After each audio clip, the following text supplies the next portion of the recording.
Le journal de l'économie sur TV5 Monde. Bonjour à tous et merci d'être avec nous. L'Union européenne inflige une amende de plus de 337 millions d'euros au géant américain de l'agroalimentaire Mondelez. Le propriétaire des marques Lu, Oreo, Milka ou encore Toblerone est accusé par Bruxelles de pratiques anticoncurrentielles. Concrètement, il aurait empêché des négociants d'acheter des produits dans un État membre où les prix sont plus bas pour les revendre sur les marchés où les prix sont plus élevés. Une pratique qui permet généralement de faire baisser les tarifs pour les consommateurs. De son côté, le groupe américain parle d'incidents isolés. Les ministres des Finances du G7 se réunissent à partir de ce jeudi à Stresa sur les rives du lac Majeur en Italie. Les États-Unis proposent d'utiliser les bénéfices des actifs russes gelés pour garantir un prêt d'environ 50 milliards de dollars à l'Ukraine. Sur les quelques 300 milliards d'euros d'avoirs saisis, 185 se trouvent en Europe et il génère évidemment des intérêts.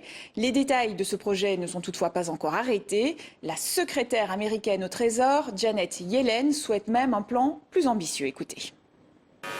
Nous soutenons la décision de l'Union européenne d'utiliser les bénéfices exceptionnels générés par ces actifs.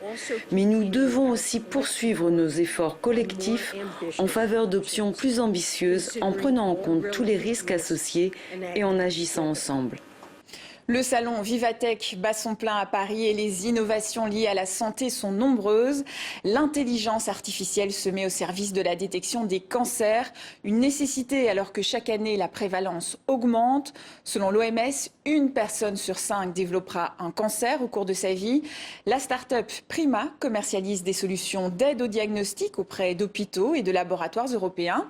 Ils ont développé des algorithmes capables d'analyser directement les prélèvements de tissus, ce qui aide le médecin à personnaliser le traitement du patient. Écoutez. L'intelligence artificielle, donc on a entraîné nos algorithmes sur des bases de données qui sont absolument gigantesques.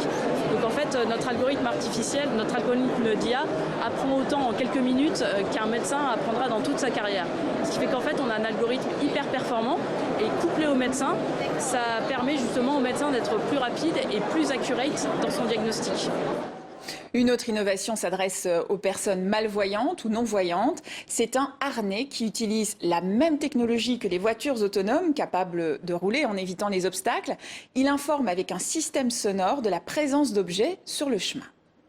Ce que je porte sur les épaules s'appelle Biped, c'est un harnais de mobilité pour les personnes malvoyantes. Donc l'idée c'est de venir embarquer des caméras sur la gauche, un petit ordinateur sur la droite avec de l'intelligence artificielle et une batterie derrière la nuque et en temps réel venir proposer des informations de navigation à la personne. Donc il y a 3 types d'informations, GPS, détection d'obstacles quand il y a un obstacle à l'approche, comme ça on sait que la personne reste en sécurité. Et c'est la fin de ce journal de l'économie. À demain sur TV5 Monde.